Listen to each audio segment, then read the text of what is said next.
Hello, everyone, and welcome to today's Integrating Doctrine and Diversity Speaker Series event. We're so pleased to have you at today's event. My name is Greg Bowman. I have the honor and privilege of being the Dean of Roger Williams University School of Law. I'm going to start us off today by reading our law school's land and labor acknowledgement before we turn to our program. So as we begin today, as we come together, I want to take a moment to reflect on the lands on which we reside. We are coming from many places, and we want to acknowledge the ancestral homelands and traditional territories of indigenous and native peoples who have been here since time immemorial, and to recognize that we must continue to build our solidarity and kinship with native peoples across the Americas and across the globe. Roger Williams University School of Law is located in Bristol, Rhode Island, and so we acknowledge and we honor the Narragansett and Pokanoket people, as well as Somes, the original name of the land on which our campus resides. We also acknowledge that this country would not exist if not for the free, enslaved labor of Black people. And we recognize that the town of Bristol and the very land on which our campus resides have benefited significantly from the trade of enslaved people from Africa.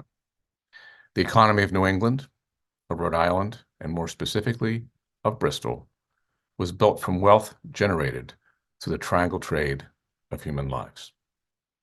During this time of ongoing national reckoning with our history of slavery and the disparate treatment of Black people, we honor the legacy of the African diaspora and the Black lives, knowledge, and skills stolen due to violence and white supremacy. As we gather today, the movement for justice and liberation is building in our country, and yet many are still being met with violence and even being killed, while other people in our country actively work to stand in the way of progress. As upholders of justice, our hope is to become agents of change for members of our society who have been met with violence, physical, mental, emotional, through our privilege. And as upholders of justice, we believe that our students, who soon will be practitioners of law, can be, and already are, agents of change as well. Thank you very much again for being here. I look forward to today's event. Thank you, Greg. Welcome everybody to Inclusive Legal Education, Navigating Faculty DEIB Collaborations. I'm excited because today we are featuring DEIB professionals, and we'll be talking about ways we as faculty can work with these professionals who bring so much to our communities and really do so much for our students. As always, I want to thank our sponsors, RW Law, CUNY Law, Jurist, Berkeley Law, and GW Law. And I want to thank and recognize the RW Law team who all help out in various ways behind the scenes to make this webinar series what it is. Finally, and most obviously, I want to thank our speakers. My first question is to most of you. It seems like the role of a DEIB professional at a law school can mean different things to different people. DEIB professionals seem to have different titles and different responsibilities across organizations. It also seems like the way in which people have navigated their careers to become a DEIB professional at a law school is also unique and interesting. In fact, it seems like some DEIB professionals are not lawyers, some are not only lawyers, but are law professors, and some are serving in a role which is brand new to their law school, so they're the first ever DEIB professional. My first question is really an introduction. So I'm going to call on you one by one, starting with you, Mark. Can you please introduce yourself and share a bit about your own journey to this position?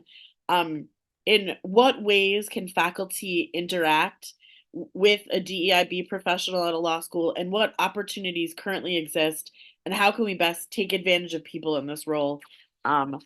It's all you, Mark. Absolutely. Thank you, Nicole, and thank you for having me as a panelist.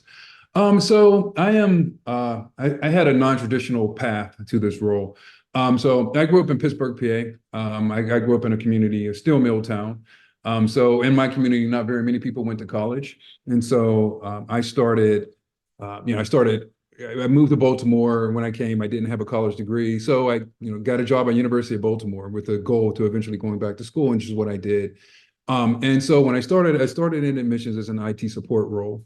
From there, I became more and more involved in admissions. And especially during those times, it's kind of, if you were the person of color, and there were diversity events, you were the person who went. And so I kind of started getting involved in DEI work that way. But along the way, I really started to see and understand how systemic racism, policy creation, our personal biases, power structure, all those things factored into not just life, but truly into the person's law school experience. So at that point, I made it a point to just kind of seek out the much information as I possibly could to address these concerns, just so I become, better versed at it. And at that time, my role of a DEI professional didn't exist. I actually, with approval of my dean, created it.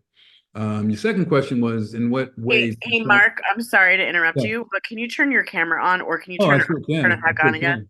Yep, I We sure have can. many questions in the chat. Like, we want to see Mark's face. Got you. There it is. I Thank don't know. You might regret it now that it's on, but there it is. Sorry to interrupt. No worries. So what ways can faculty interact with our role? Show support. I think that's the biggest thing. So throughout the year, I facilitate several trainings and programs. I do one on understanding implicit biases, microaggressions in the classroom, imposter syndrome. And I think if faculty could attend those things, those programmings and those trainings, one, it just gives them a different view and lens of our students and our staff, and that's important as well. So just really showing support, and it looks, students appreciate when they see faculty attending these things as well, because they see that it's important to the faculty members. So I would say just showing up and really just showing that support. And what opportunities currently exist? So, again, so what I try and do is I try to create safe spaces, brave spaces, so that we can have these conversations. I think many of these conversations, get stalled because people are just afraid to say the wrong thing or don't necessarily understand, complete lexicon or something. So they just don't have these conversations. So I try to create programming where things like that can happen. And so one of the programs that I do that I'm really proud of is called Just Listen. And this is it's a listening session where we give student organizations an opportunity to report on something that's germane to their community. And so, for example, BOLSA did one, Violence Against Black Women. LOSA did one, Colorism in the Latinx community. And so just creating those spaces where we can have those conversations, I think, is a great opportunity. Thank you. Mark, that really resonated with me. I know sometimes when I don't know if I'm saying the right term, I'm less willing to say anything at all. That I like hyper focus on, oh God, I know what I want to say, but I don't know if I'm saying the right thing, and I don't know if it's going to be offensive, so I'm just going to say nothing at all. And so I think the point you made is a really good one, and I really appreciate you being here today. Carmia, can you introduce yourself and answer the questions, please? Absolutely. I'm Carmia Caesar. I'm the Associate Dean for Justice, Equity, Diversity, and Inclusion at GW Law. To speak a little bit to, I guess the journey is that I spent probably 15 years of my legal career in law schools, all in the experiential space. In externships, I've worked at 3 different law schools here in Washington, D.C. So I definitely have different perspectives, a viewpoint of a large PWI as opposed to a small HBCU. I was most recently at Howard before coming to GW. So I think, and I'm a poverty lawyer by trade. In terms of how faculty can interact with us or make the most of our presence on campus, in addition to Mark's suggestion that they show up, I think also reaching out, which perhaps is synonymous or part of the same continuum. I think as I develop programming or I put something in place to ensure our compliance with ABA standard 303C, for example, I'm looking for willing partners. And as a staff person, it may not be obvious to me who the willing partners are unless they have made themselves known, especially given that so many roles, mine included, started during a pandemic. And so my background information is less than it might have been in a pre-pandemic time. So I think by reaching out, I learn who people are when I'm creating something for the whole school. And I think when staff and faculty work together, the authority has the wrong charge, but I'm thinking the authority of that act is greater because it's coming from different sides or different parts of the house, different parts of the community. And collaboration is always better than one person acting alone. Thanks. I know when I go to events, I've had students come up to me and they have counted the number of faculty who are there, and they know exactly who we are when we're in the room. We know who is not in the room. And so I echo your comments. Like, it is powerful to just show up. Maybe that's not all the faculty should be doing, but at a very start, it is powerful to just be in the room for some of these events. Kathy, can you please introduce yourself?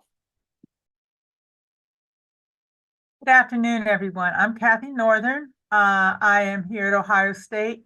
Oops. I'm with Mark. I'm trying to get my video going. There we go. Okay. Kathy Northern. I'm here at Ohio State. I have been a member of the faculty since 1991, so for some time now. I currently serve as the Associate Dean for Inclusive Excellence. And I've been involved with DEI-related both leadership now for probably a period of about 25 years. We had a faculty committee for DEI when I first arrived that I've been active on. I oversaw admissions for about 25 years, and increasing our pipeline was an important aspect of that.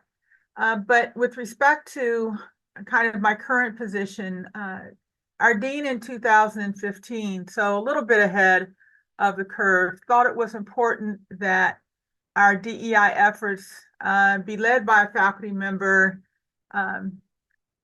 in that faculty, well, for one thing, you can be a little bit bolder when you have tenure and you're not as concerned about being very straightforward when necessary with other members of the faculty if there are any challenges, but also with the thought that as a faculty member, being able to reach out to faculty, to university, to working with alumni, as well as various units within the college, to coordinate and develop infrastructure that could be supportive of DEI without regard to who happened to be in the CDO position at the time was an important aspect. So I kind of came into it not with any particular background or formal training in DEI, but as I think, as Mark indicated, when you are a person of color and someone is looking for people to work in DEI, you're kind of a first responder, if you will, to those calls for assistance. In terms of the ways in which I interact with faculty, some of it is in my official capacity, I'm not only a member of the academic affairs and admissions and long-range planning committees, as well as our Inclusive Excellence Committee, but I also am occasionally on our Appointments Committee. And so I have an opportunity to interact with our faculty and staff and students who are on those committees to make sure that DEI is being thought as an integral part of their work and not just the work of an individual office or an individual committee. In terms of working with the faculty in other capacities. I kind of serve as a touch point for those who are seeking DEI resources or support. We worked with the library to develop an online kind of ever-evolving research bank for faculty so that they could have somewhere to look to with respect to their courses or other issues to educate themselves. Like Mark, we've had sessions on everything from implicit bias to microaggressions to working with having difficult conversations without regard to kind of the substance of those conversations, but also specifically with regard to race. I am responsible for working with our faculty committees and developing our strategic plan, which has to be reimagined, rethought on a 5-year, rotating 5-year basis, although we're often looking at it much more frequently than that. I manage our staff that's also responsible for a lot. Our DEI staff is responsible for training. And I work with specifically 2 faculty units in the college. One is our teaching innovation group, which is a faculty-run committee designed to help our faculty in a range of ways to improve their teaching, to provide new ideas for teaching. And a lot of that focus has been with respect to everything from accommodated learners to issues of race and other things. And I work closely with our Dean of Academic Affairs to help identify adjuncts of color, adjuncts with disabilities, other types, our LGBTQ folks, other types of diversity, to make sure we're bringing as many people into the classroom as possible that represent a diverse range of experiences. I'll stop there because other things I do kind of echo some of what Mark and Carmia have already talked about. I don't think you could do any more, Kathy, because I don't think you have enough time. You just did so many things. I forgot that teaching thing, but okay, we'll talk about that later. Lisa, could you come on camera and introduce yourself? Sure. Thank you, Nicole, and thank you for having me today. So my name is Lisa Sonia Taylor. I'm the Assistant Dean for Diversity, Inclusion, and Affinity Relations at American University, Washington College of Law. And I've been working in higher ed, specifically law school, for many years. I've been doing DEI work in one capacity or another for most of that time. I've worked at admissions, I've worked in development, and then I transitioned eventually to doing institutional DEI work at St. Louis University School of Law, and have been doing that pretty much for the past 12 years. I did a short stint at my alma mater, Howard University, working alongside movement lawyers in their movement lawyering clinic, the Thurgood Marshall Civil Rights Center. And that was really great for me because I think coming out of that experience, I started taking a decidedly movement lawyering approach to the way I do DEI work. And one of the things I started to appreciate is that DEI in and of itself is a distinct discipline. So now I consider, even though I have a JD and I've worked in legal education for a very long time, I've been on the faculty at SLU, I've taught, I consider myself a DEI practitioner. And that is the work that I do. And I think that's really important because I think part of your question was that, people come at this from so many angles, but you have to think of what you do as a distinct discipline. and think holistically about the experience at school. So when I say I take a movement lawyering approach, is that I focus on or try to focus on systemic issues, right? How can I address systemic issues, structural issues at my school and create sustainable change? And how can I advocate for students and be the voice for students in spaces where they can't show up? How can I engage in public education about what DEI means and how to create a sense of belonging? So in a sense, I'm sort of a community organizer for diversity work at my law school, which means that I try to identify issues, build relationships, address things strategically and on multiple levels, and engage, most importantly, in reflection and evaluation of my work, right? So in doing that, I always set out a clear list of values that I operate from, and I try not to work outside the bounds of those values. And I try to make sure that my colleagues and my students know exactly what my list of values are.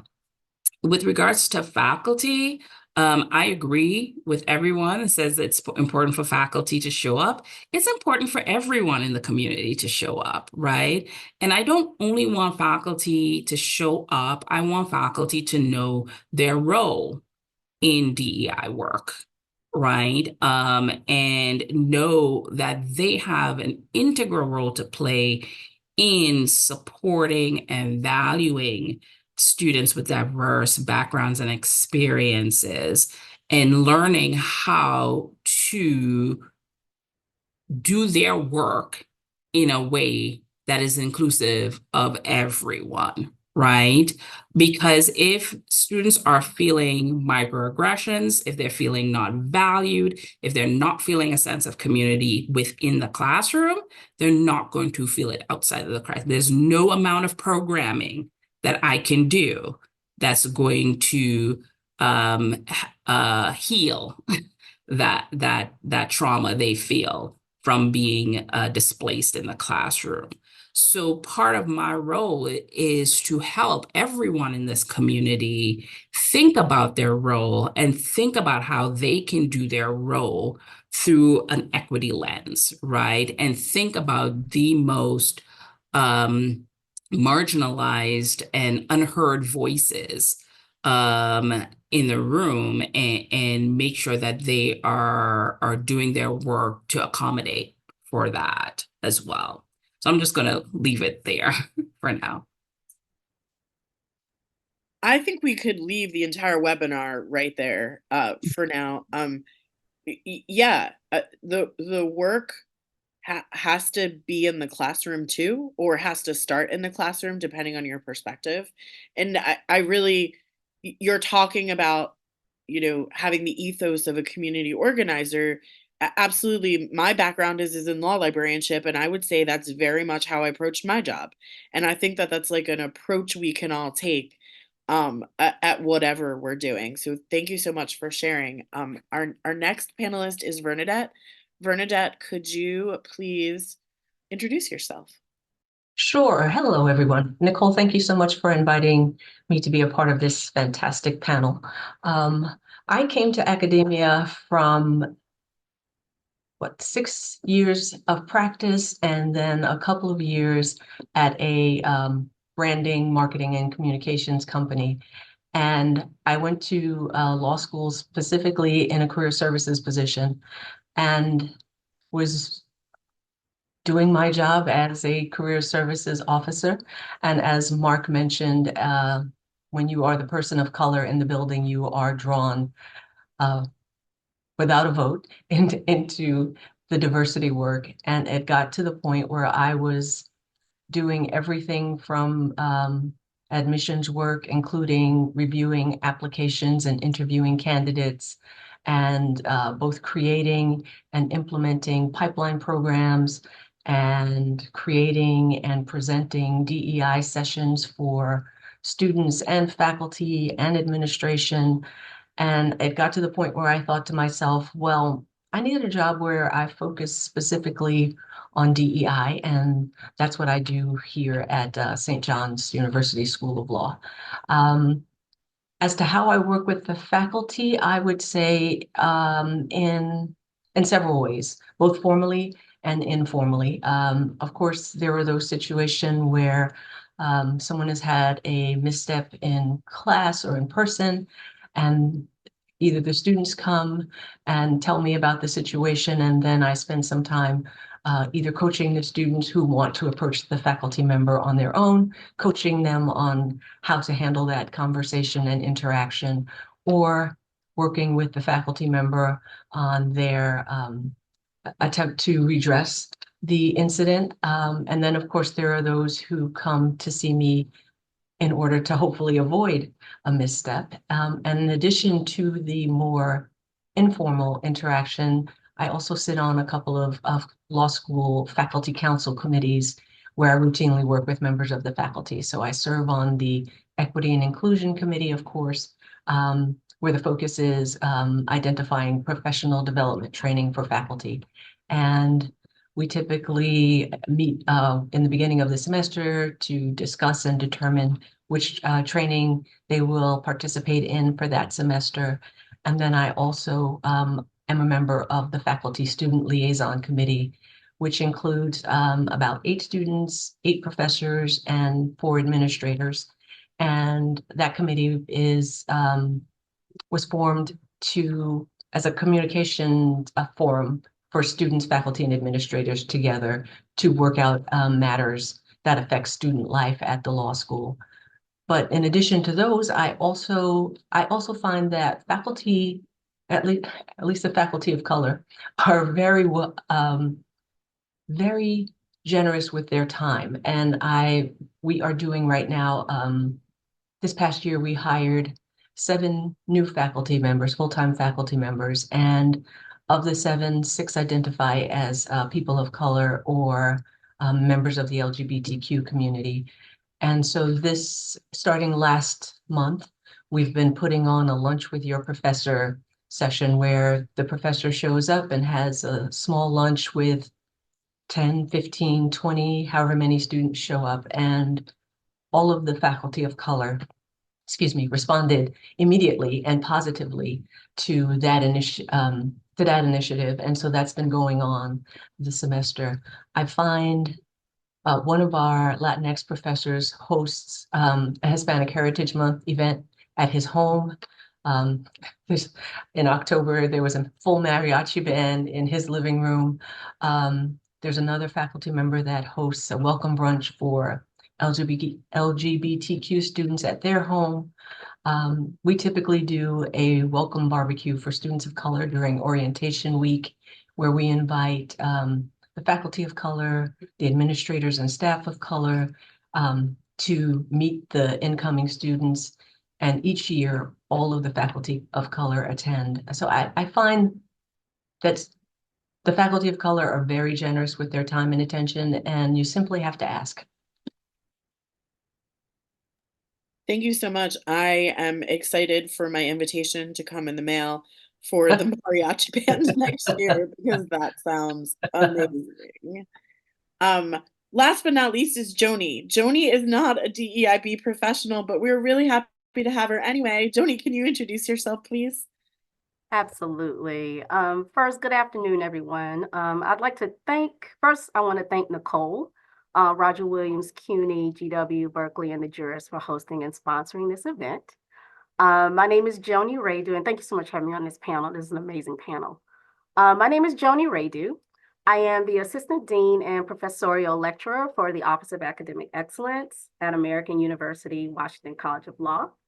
Along with my team, we work with students' academic skills development and their path to bar exam licensure. While I am not a DEIB professional, I do think it is important for non-DEIB professionals to embrace and work intentionally with DEIB practices in our everyday roles. Whether it's advising, teaching, or leading, I believe including DEIB practices in our work helps us to establish better relationships and create inclusive programming for students of diverse backgrounds. I am a firm believer that DEIB is not a noun, that it is a verb. And it takes action that we must revisit and nurture constantly and consistently as we help students navigate spaces that may be diametrically opposed to their values and purpose for being in law school.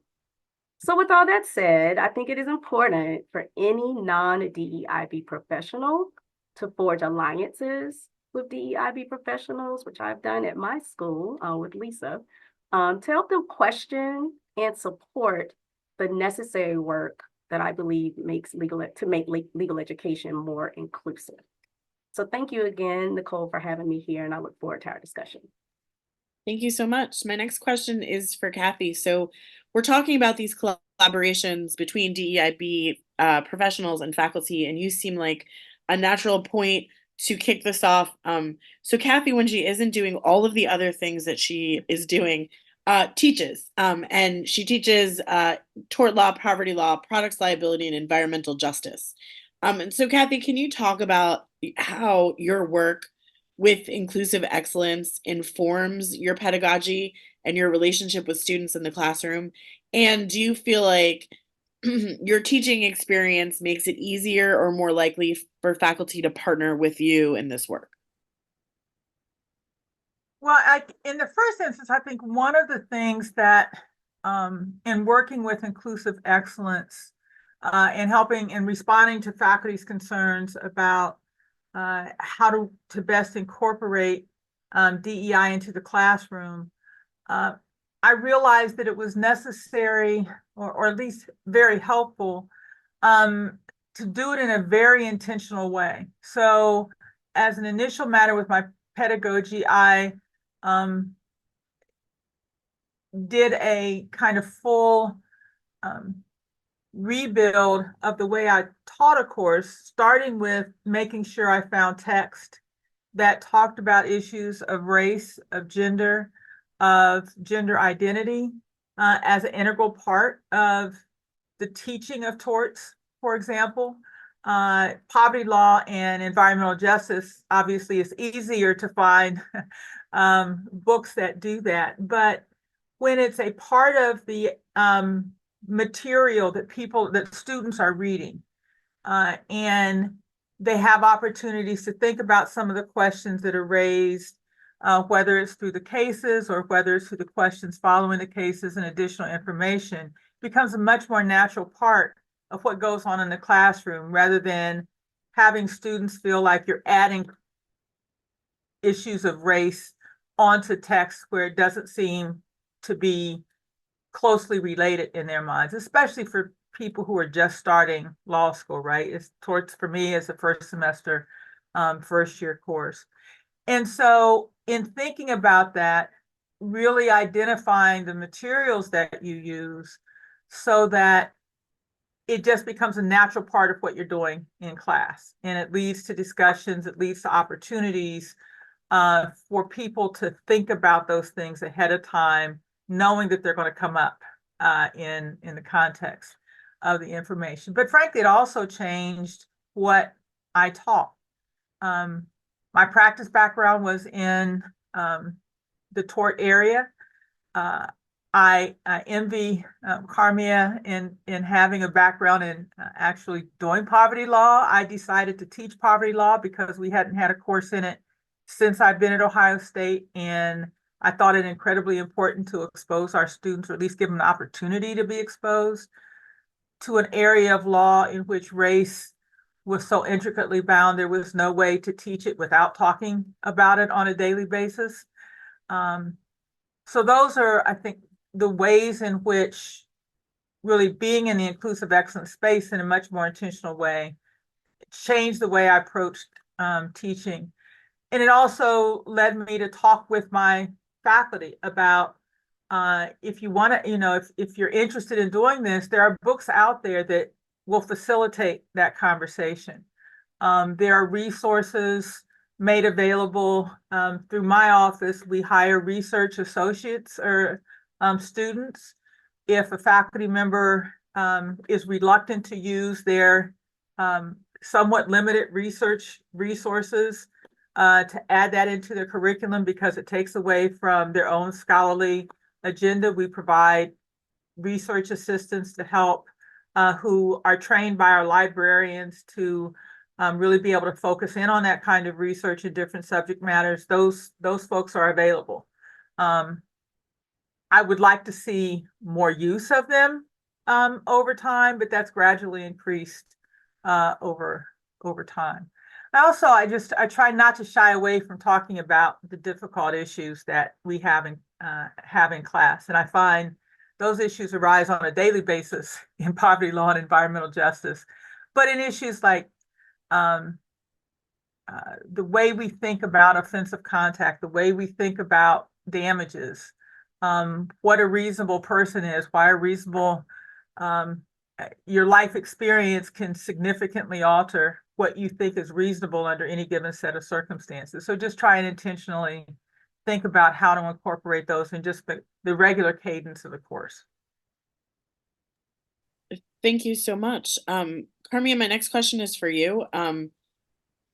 My experience from talking to faculty all over the country is that some faculty are resistant to partnering with staff in the DEIB space at their school for a number of reasons. Some faculty see the dean, the DEIB dean or director, as someone who they go to. I think it was Vernadette who said this, like, because you've messed up. And so, it's like getting called to the principal's office, I've messed up, or someone thinks I've messed up and now I have to defend myself. And so there's like sort of this defensive posture. It also seems like some faculty see DEIB professionals as people who work on student issues, but not on issues in the classroom, as if there is this very clear, bright line, the classroom, not the classroom, and those people are for not the classroom.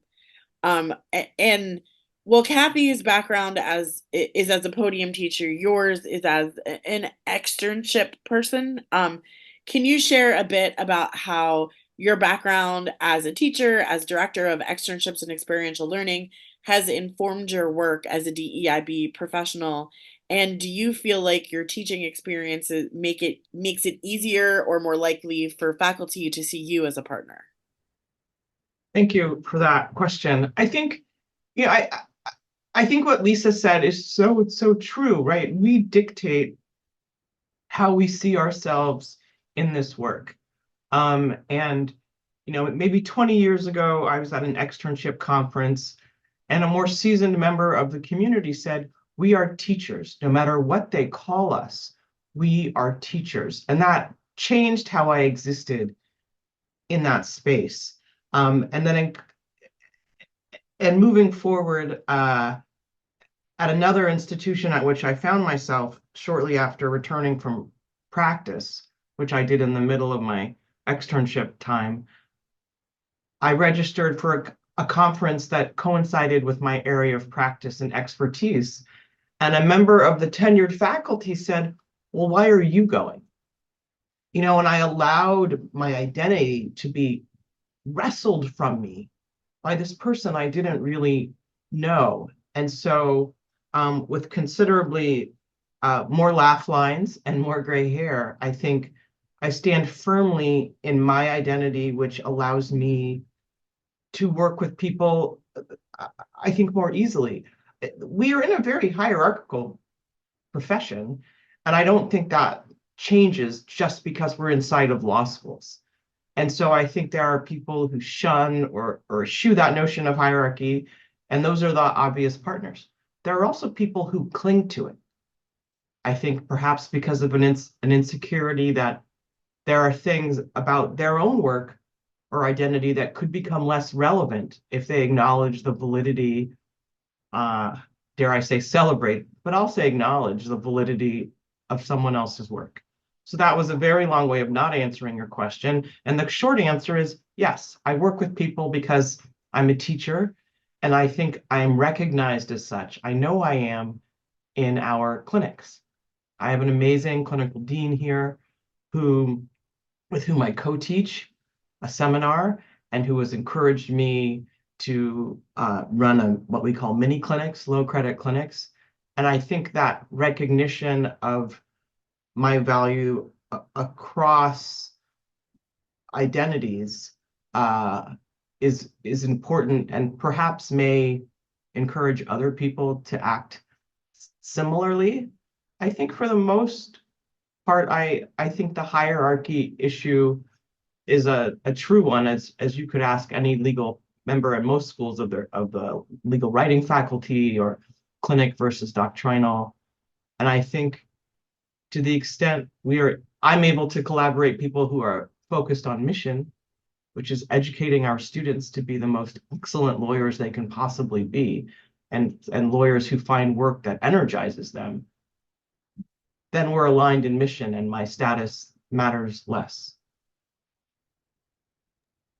I know that there are a bunch of people in the audience, specifically librarians, who are nodding along and saying, I am a teacher, whether you consider me a teacher or not, I am a teacher.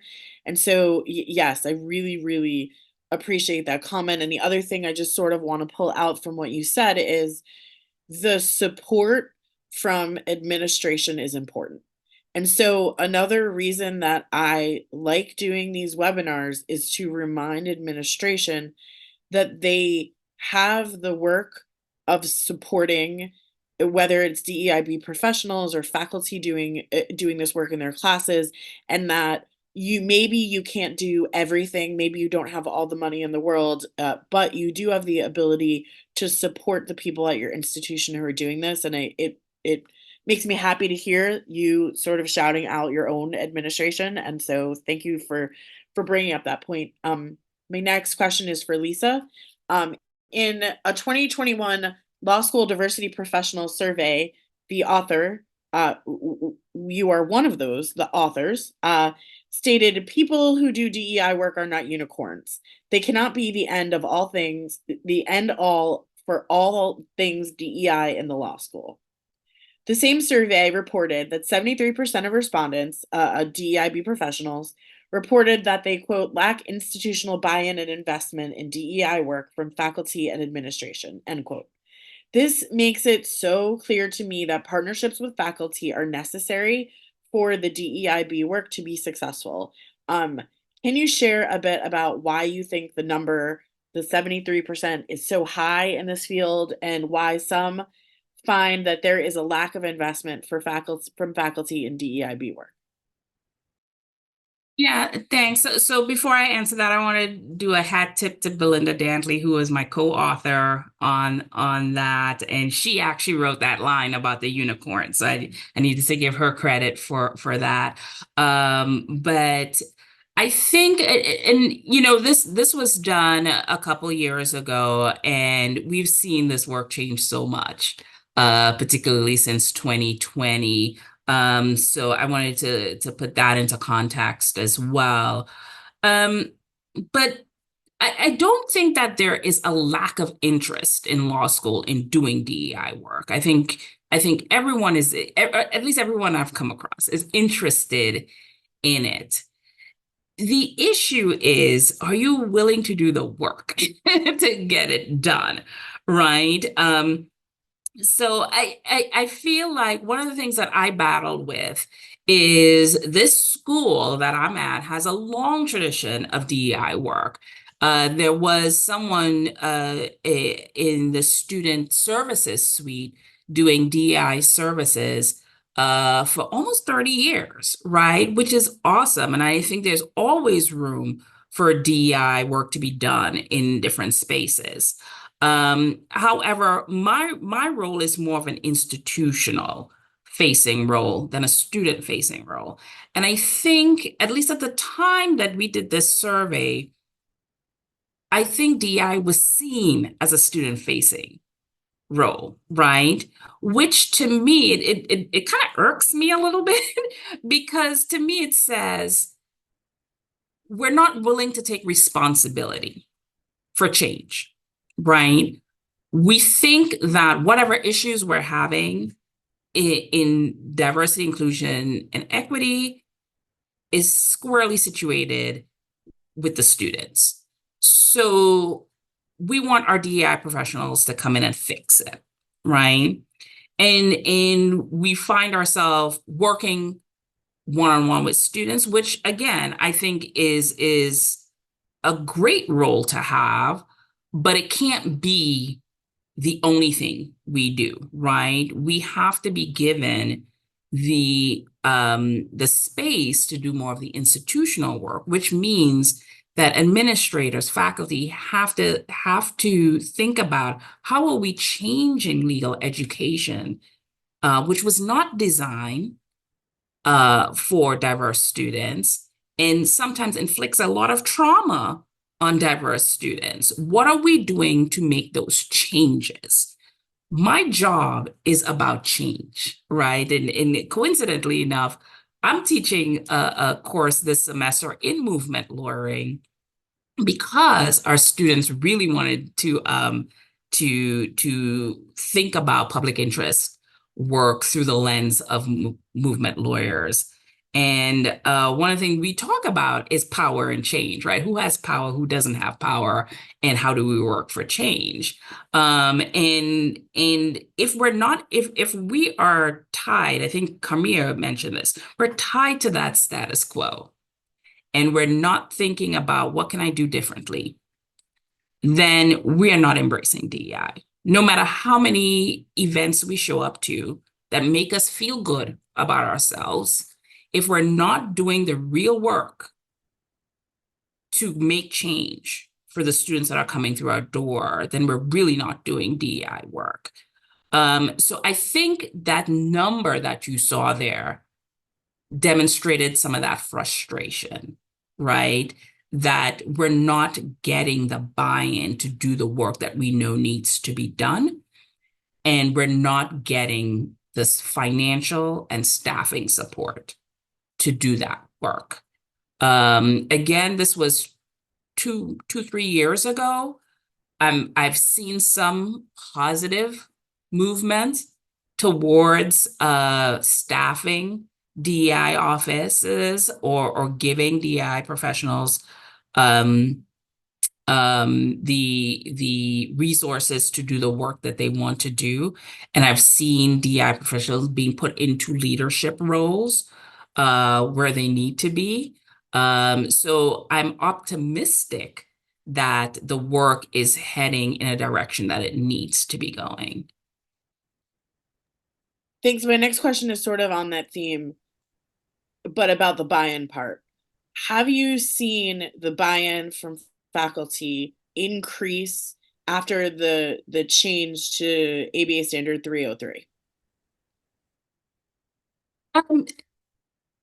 Yes. I always make this joke that sometimes we don't do anything unless the ABA puts it in a standard or a rule, right? So I think there are issues with 303B and C, but I don't know if everyone recognizes for the value that it is, which is we're now thinking about cultural competency, bias, racism, and how we do it in the curriculum section of the ABA standards, right? So now we have to, I think somebody mentioned before, being intentional, right? Now we have to be a little more intentional how we introduce these concepts and make sure that students can demonstrate a certain level of competency by the time they graduate from our law schools.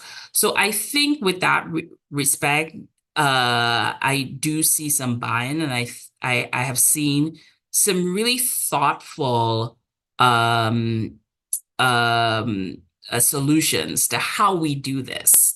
Which is always as long as we're having the conversations, and even if we fail, we're trying to do this. I've seen at my school some really innovative programming and assessments around those programming. So I'm excited about it. I think that DEI professionals have a really strong role to play in that.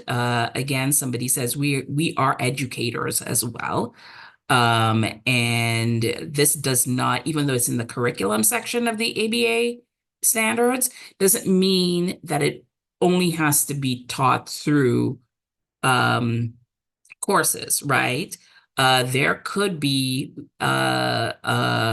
educational programming that DEI professionals, and you've already heard that we do a lot of this programming already. A lot of implicit bias, inclusive language, allyship, all of that we already do. Now we can package it into an intentional kind of scaffolded way from orientation to graduation. How are we introducing and moving students along? And I'm really excited about that. And so far from what I've seen, I think faculty and administration have been supportive of those efforts. I hope that answered your question. Yeah, absolutely. Thank you so much, Lisa. My next question is for Mark, but before I actually ask Mark the question, I just want to remind everyone that the annual meeting of Law School Diversity Professionals, or AMDIP, is coming up this spring, and it is going to be here in beautiful sunny Rhode Island at Roger Williams University School of Law. Mark is the 2023-24 conference chair, and I'm excited to meet him in real life when AMDIP happens. That being said, Mark, let's say I'm a new faculty member and I'm meeting with a DEIB professional at my institution for the first time. How might someone who is a DEIB professional onboard a new faculty member as it relates to the DEIB mission of the school? And what types of collaboration do you suggest that could be effective or impactful for a newer professor to the institution? Awesome. Well, I would say first, make sure you have a clearly established and defined mission, right? I think that's important so that you're both starting the conversation from the same place. Next, I would say, clearly define roles and expectations. Nicole, as you stated earlier, people are coming from different institutions, and these roles look very different depending on the institution where you're coming from. And so understanding, it's always great for me to know what the faculty expect from my office and my role, right, and vice versa. Open communication, I think is huge. Again, if a faculty member, I think Vernadette said the coaching component of it, if a faculty member has a misstep, they commit a microaggression, or even if they're receiving one, right, do they feel comfortable coming to you and having their conversation? So establishing those open communication channels, I think, is key. Recognizing expertise, right? I mean, sometimes we have folks who are sitting in our backyard who are experts on the subject matter, and we don't always necessarily utilize it. We may know that they exist, we know that they're there, but we don't always turn to them for whatever the reason. So just recognizing that expertise that exists and utilizing that. Understanding expectations around addressing conflict, right? And I want to know from that faculty member, how do you address conflict in your classroom as it relates to DEIB? If you are the person who committed the microaggression and the student is calling you on the carpet about it, or vice versa, you're receiving it, how do you address that? How do you mediate conflict between two students, right? Where I've seen that happen, and if the faculty member, sometimes they can't necessarily manage that, you see it get a lot worse before it gets better. And so just understanding kind of expectations around conflict management is something conversation I like to have. And you said, what types of collaboration would be effective and impactful? I think faculty and DEIB positions can work together to build curriculum, and not just a curriculum, but my role, students oftentimes will come to me about an issue or a concern where they don't necessarily feel comfortable going to a faculty member. And so, I'm that vessel that can take those conversations to the faculty member. And I would hope the faculty member would be open to hearing that. But, research projects, spotlighting work that our faculty members are doing on social justice and DEIB matters, I think is a great way to collaborate, so that we are promoting this person. Again, back to that subject matter expert, we're promoting that person. Helping us with students, that's student support. is so necessary, right? Oftentimes, a faculty member, they are witnessing something in that class. And so working with my office, that collaborating, just kind of what to look out for, what to see, what do we do when this happens, right? Again, what resources exist if a student missteps or there's a comment made in that class. So I think, you know, those things won't just help the classroom, it helps overall the community of the law school as well. Thank you. Thanks so much. So I was at Lisa and Joni's school recently, a couple of months ago, and when I walked in, on the walls they have the pictures of the front covers of books that their faculty have contributed to, and there was a lot of diversity issues in these books, and they were huge. And when I walked in there, I thought, wow, like love lives here. Like there are people, they're engaged in this work. This is the place to be. And so I think that that was whoever's idea that was, whether that was Lisa's or someone else's, um, really made me feel like they were supportive of faculty who's doing this work and had working to uplift the faculty. And I felt that was an amazing project. My next question is for Vernadette. This is another thing. Every time I invite someone to speak, I use my law librarian skills and I try to learn everything about them. So for the last week or two, I've been reading everything there is to know about all of you. And as I was reading up on Vernadette, I came across a website with information about your recent 2024 Anti-Racism Day, Access Challenges and Solutions at your institution. Can you talk a bit about this event and how you collaborated with faculty, and how you think students benefited from it? Sure. When you first invited me to participate in this panel, I thought, I don't know if I'll be awake by then because I will have just finished Anti-Racism Day. This was our 4th annual Anti-Racism Day, and it's an event that springs from an event that we held in June of 2020 after the national demand for justice for George Floyd, Ahmaud Arbery, Breonna Taylor, and so many others. Our BALSA and Coalition for Social Justice Students organized a virtual program, because of course it was still COVID, that they called No More Talking, What Are We Going to Do? And it was attended by over 300 people, students, faculty, administrators, staff. And after that program, we knew that we wanted to do something to acknowledge and affirm our commitment to becoming an anti-racist institution. So we are one of the few schools in the country that sets aside an entire day for learning about and discussing issues of racial justice. So next week, I'll head up to the registrar's office and start trying to nail down a date for 2025. And once that date is on the calendar, unless I request it, it doesn't move. There's no counter programming. There's no classes.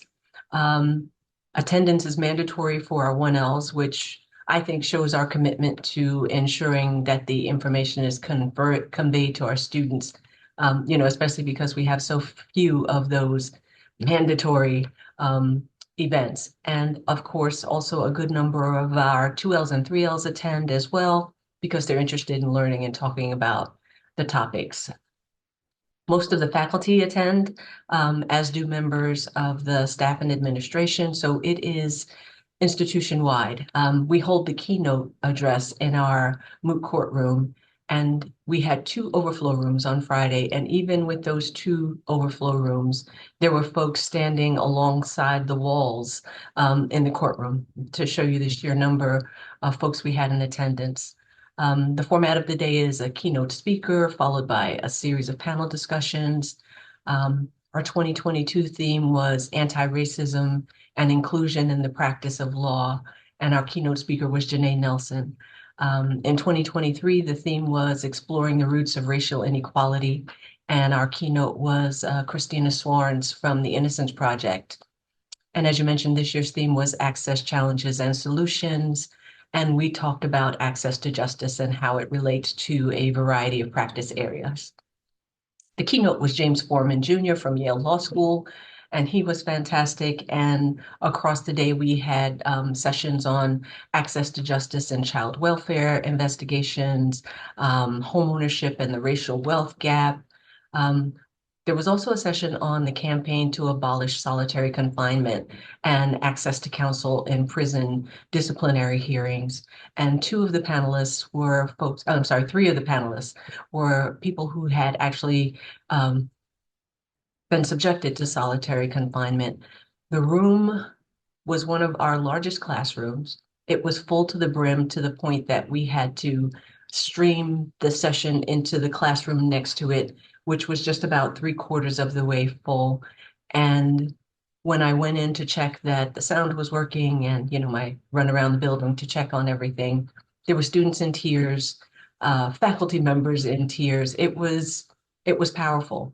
And so when you asked, do the students benefit from this collaboration, I would have to say absolutely. Several students pulled me aside throughout the day and up until this morning, saying things like it was eye-opening, it affirmed my direction, it was life-changing. Why don't we do more events like this? I kicked out 2 students just before we started who came in because they had reached out to legal aid on their own, wanting to know how they could get involved in this type of work. And so they were looking for guidance, and legal aid sent them back to us. And so they were looking on guidance for who in the building they should reach out to for additional information and for finding out where they could volunteer. So absolutely benefits the student. It's one of those things where I feel like I work on it all year. I typically come up with several possible themes, and then I discuss them with the dean and one of the vice deans, and we talk about them, and we select the one that we feel like we should go with for that year. We talk about which practice areas to include, keeping in mind what we covered the previous years, and then the real work starts, and that's when I reach out to the professors, and I will schedule a couple of individual meetings with them that teach in the chosen practice areas. And we talk about topics of interest that are hot at the time. And then we discuss who we know, both alumni and their professorial colleagues who could serve as panelists. And that goes on throughout the year until we've solidified the agenda for the program. And as I said, I feel like I work on it all year for that one big day, but it is so worth it, both for the effect on the students, the effect on the faculty and staff, the ability to create the relationship with the faculty for me. It's one of the better, well, I was going to say it's one of the best parts of the job, but after it's done, it's one of the best parts of the job. Thank you so much, Vernadette, for sharing. I'm going to turn to Joni and Lisa. So I invited Joni and Lisa because they have struck me as a great example of how DEIB professionals can collaborate in a wildly successful way with faculty. Joni and Lisa, who call each other their partners in crime, can you tell us about some of what you have collaborated on? How has the collaboration benefited the faculty and students of your institution? And I noticed that you were Access Lex Pledge Fellows. Can you talk to us about that project? So I'm going to let Lisa talk a little bit. We've come together in a very interesting way. And a large part of it is because of trying to help each other build capacity to do our jobs. Typically, as many of you all may know, many DEIB professionals are one-man shows. And it's hard, especially when you're working at large institutions. And so one of the things that brought Lisa and I together was a study that was done. There was some data that was presented to us about our diverse students. And so we came together to talk about, what do we do with this data? We can't just sit on it. And therefore, what actionable steps can we take to try and make an impact to support our students' outcomes from law school? So we literally met in Lisa's living room We had steady, once a week meetings where we just brainstormed. And I mean, we were writing on the walls and coming up with what we thought would be some interesting, innovative solutions to support our diverse students. And then that's how we got involved with the Pledge Fellowship. As we had come up with a project that we wanted to do that we were just going to do. We were going to figure out how to find the funding for it. And then Pledge came up, and it was a wonderful opportunity for us to work together and with Access Lex and the Southern Education Foundation to be supported financially to carry out not only the program that we came up with, but also to be able to conduct a study to gain some hardcore evidence-based data that would help support us in our endeavors in supporting our diverse students. I'm going to pause there and let Lisa kind of chime in on that as well. Yeah, I think I just want to reiterate the fact that we didn't just decide, oh, this was a nice thing to do. This came from a needs assessment, right? And any DEIB professional knows that most of your work should start with a needs assessment.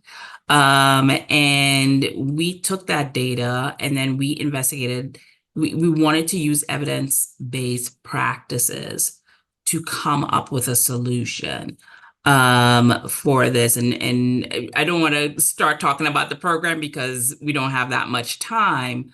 But if anybody is interested in knowing what we did, please reach out to us. But we Access Lex and the Southern Education Foundation gave us this grant, and not only the money, but they gave us the training to do program assessments, which was also important for us, right? Assessing, is what we're doing actually making an impact with our students? The other thing that happened is as we sat down, we're like, as we build this program for students, how are we going to use this time to build something for faculty? And so we came up with this program that we call the Faculty Learning Community. And it was based on kind of a three areas, three buckets, right? How do you use inclusive teaching methods in your classroom? How do you create a sense of belonging in the classroom? And how do you incorporate critical perspectives in the classroom? And Nicole, we used your book as one of the kind of textbooks for that. I'm trying to remember the name of the other textbook we used. I can't remember. But we were able to kind of sit through a semester of that. And we had some thoughts about how we could revamp the program, but we have a really good structure for that program that we hope to do again in the near future. And we called it a faculty learning community because we wanted to respect the fact that faculty have they what do you call it? Academic freedom, right? So we're not coming in and say you have to do this. And really and truly, it's not about doing this, and this. There's no exact formula for it. But we wanted faculty to think about what are some of the things that I can reasonably do in the classes that I teach to create the sense of belonging and to incorporate. And I also want to tell Nicole, that was my idea about the books. I think we're just at a school that does things like that, right? And it is a fantastic wall, but I cannot take credit for it. But you can see what our faculty do, right? So they do great work. And so what we wanted to do is how do you translate all this great work into the classroom, right? And make sure you're bringing students along with them. So those are kind of a couple of the things that we've collaborated that we're really happy about. And the program that we did with our students, I thought was a tremendous success. I thought it brought us some really great insights into what our diverse students experience in law school and while they prepare for the bar. And we hope to use that to kind of change the way that we do things going forward. Can I just follow up? Do either of you or both of you have any advice? If I'm a faculty member, I know we got a question in the chat. If I'm an academic success faculty member and I have a need, how do I get a collaboration like this started? Talk to your DEIB professional at the school. Go introduce yourself, have lunch or coffee or tea. I mean, it's a relationship building opportunity. I think it's important that we do that and to understand that we share the work. We share this work. This is not, just one person's job to do this. That we should all be, kind of, with an understanding of the work that we do. We should be incorporating all of these practices in what we do. I have Lisa come to my team meetings and we do training. We do a lot of advising. And so it's important that we are centered and being intentional in how we interact with diverse students. And so I think it's just important to have that relationship and not just with faculty, with anybody that's in the institution. And I think one of the secrets to the success too is that Joni did come into my office with this data and just slapped it down on my desk, but I don't think she ever said to me, what should I do about this, right? It was a collaboration from the get-go. And I think that's what diversity professionals want. I can't come into her space and tell her how to do her job, but she was curious as to whether there was a different lens she could be looking through to do this. And that's why she brought me in. So it was really a collaborative effort from the beginning. If I'm brought in to kind of do the work, then I just won't have the capacity to do everything. I mean, our school is what, 1,200 students, right? So it's more about doing the collaborative work and having that collaborative spirit. We talked about the survey. In the survey, one of the top skills that DEI professionals listed was this ability to collaborate and forge like productive working relationships with their peers. Thank you so much, Lisa and Joni. My next question is for Carmia. Last week, I was home with COVID, and instead of watching my normal Real Housewives of any city, I virtually attended the Pulitzer Center's 1619 educational program. And while I was sitting there in my bed coughing, I was reviewing the Pulitzer Center's website, and I came across a set of modules for law school professors. And in the introduction, there I saw you, my friend Carmia's headshot. And you worked collaboratively with faculty at Howard and the University of Miami School of Law to make the resources freely available. In the introduction you co-wrote, you said that the resources are substantive resources that provide insight and perspective, missing from much of law teaching and completely absent from many of our nation's law school campuses. And then you said that these modules are available for legal educators and those interested in gaining an understanding of critical legal issues through the lens of the 1619 project. Can you share a bit about the project and how you worked successfully in a collaborative way with faculty across institutions? Do you think this project-based model would work for other types of projects across faculties? And what types of collaboration with faculty have you found to be effective and impactful? Yes. Yes, I will answer. And yes, I think that other people should do this type of thing whenever possible. I think teaching law students how to collaborate with their colleagues from other campuses is just so rich and so valuable, and a skill that they will need and use later in their careers. I mean, we as professionals collaborate all of the time, right? I don't know. I mean, I've worked with so many people just on this panel, to say nothing of people who are on the call. So Marnie Lennon and I were two people from different law schools who sat on a dean's board as part of that worked with the Squire Patton Boggs Foundation. And they were funding a project, or the Pulitzer Center was funding a project, and there was at the end of the project, there were some resources left over, and so there was talk of building out something else after Nicole Hannah-Jones had authored the 1619 piece that we all know first appeared in the New York Times and then later grew into the book and the podcast and all of the things. And so one of the people on the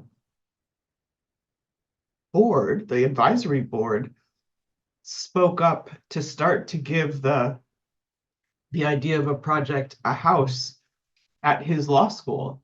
And I articulated that I thought it made sense for such a home to include Howard, both because one of our students was featured in the original 1619 photo essay, but also because of the institution's role in history in this country. And so I think he deferred to me.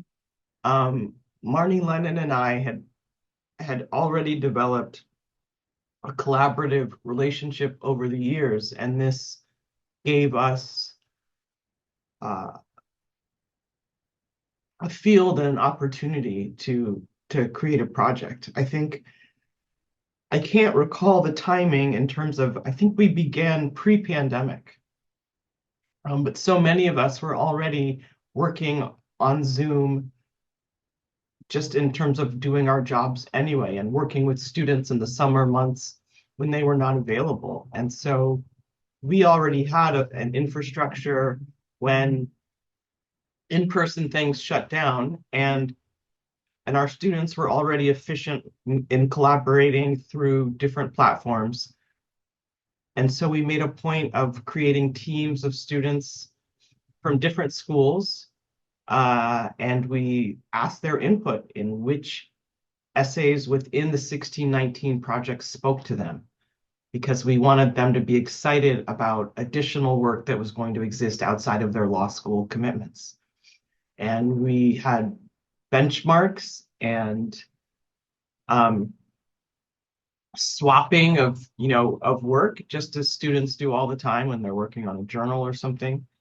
And over the course of several months, they fashioned these modules. And Marnie and I, who are both staff people in sort of the public interest space, at that time I was at Howard and she is at Miami, I think had close relationships with students that we knew would be responsive and self-directed and would create good work. And we were lucky that we each, when we put the call out to the school, we each received responses from just very excited, engaged students. And I want to say that we deserve credit as the people who have faculty advisor listed, but the credit really goes to the students who worked hard and embraced this partnership with strangers. And even within schools, not everyone knew one another. And then we were able to put out a series, I think of 4 webinars maybe after the initial one. I don't know how many you watched, Nicole. That before integrating doctrine and diversity was the first thing that I'd seen that delivered the law through a racialized lens, with the exception of my time, my total of 10 years working at Howard University School of Law.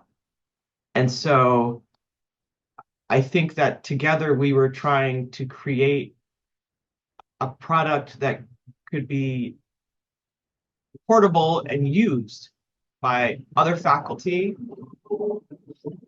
or to some degree, more importantly, from where the work was, more by students who were not at institutions that gave a space or a voice or any acknowledgement of the role of race in all of the disciplines of American law. And so, I mean, that was a very long-winded answer, just to say that it was something that came, I guess, from a student-centric side, from the learner side, as opposed to the teacher side, which is how I think about IDAD, right? It's the teacher delivering and hopefully doing it right. And then this was sort of maybe a Horne book.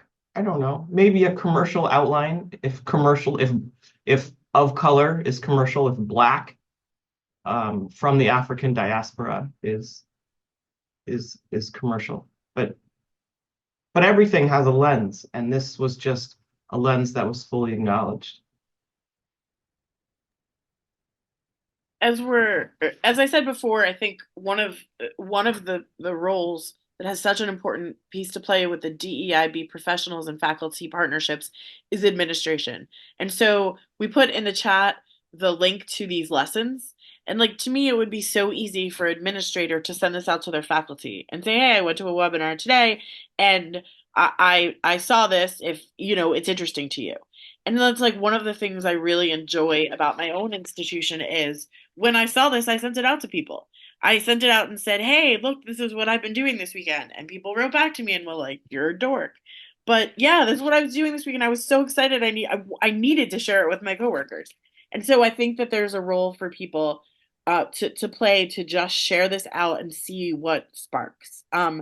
My next question is for Kathy. The speaker series is called Integrating Doctrine and Diversity, after the 2 volumes we have published on strategies and practices of doing just that, integrating DEIB work into podium-based law school classes. Part of our strategy has been to make this work seem doable and less scary to those interested in doing it, but maybe not quite sure where to start. And for those who have already been doing this work of breaking through what Kimberly Crenshaw calls the dominant perspectivelessness of law, we're hoping to support them and to show that there are other professors out there who are also trying to do this work and have been doing this work, maybe in different parts of the country, maybe quietly and not telling anybody, but they've been doing it. Kathy, you appear to be one of the professors who has been integrating doctrine and diversity into the law school classroom, and legal scholarship and the culture of your law school. And I think that because to prepare for today, I reread your 1997 piece, Battery and Beyond, a tort law response to environmental racism, which we're again going to put in the chat. In it, you stated, tort law is a tool often used by citizens to vindicate both individual rights and public policy. The disproportionate allocation of environmental burdens to low-income areas and persons of color is not only unfair, it is offensive. It interferes with the use and enjoyment of both public and private property, and it fundamentally increases the risk of exposure to environmental toxins. It is a problem, then, to which tort law should speak. Not being a tort lawyer, what I take away from this is that a class about tort law must contain conversations about these individual rights, public policy, identity, and it must include discussions of race and social class. Can you share how you have worked to help other faculty see this, and how you have been able to show faculty ways to see issues of identity, race, and social class and their subjects too? And if you feel comfortable, could you talk about any resistance you might have met? Well, the first thing I did when the first edition came out was I bought about 15 copies and distributed them to all of my faculty colleagues who teach in the areas taught and suggested that it was a great first resource for them to be able to begin to think more clearly about how to build ideas in to the curriculum. One of the things that I've tried to do is to build upon opportunities we already have for collaboration, to build upon our teaching skills and expertise. So one of the things that our faculty has done periodically is to come together, and we're planning another set, but coming together, for example, with the other tort professors and talking through what it is that we do in each of our classrooms to build in issues of identity, race, social class in the subject, and learn from each other and get ideas from each other and what's worked, what hasn't worked, what kind of resources and things we do. What you just talked about in terms of passing along information, I think we can underestimate the extent to which we receive information from around the country and from our university and other places about resources in teaching and webinars and programming around race and identity that our faculty don't. And so just passing along that information, I have found I'll often have a faculty member saying, I didn't know about this. I checked it out. It was really valuable. So sometimes just being that resource. The other thing, and I know our time is tight, that we, in terms of building in a few years ago, we adopted an elective in the 1L year called LP3, but Practice and Perspective Program. And so on the perspective side of those courses, they're 2-credit courses, they're pass-fail. We wanted to encourage people to explore areas that they might not otherwise take. And so about a third of those courses are on social justice issues, right? My environmental justice is in that. There is a social activism course. There are courses on Loving versus Virginia. There are other kind of courses that focus on social justice issues in that first year. And part of the goal of that is to bring in these other perspectives in a very direct way that's not based upon an exam. There's not kind of the same, they're much more conversation focused courses. And so introducing the students and helping prepare students to have those conversations in other courses later on in their experience.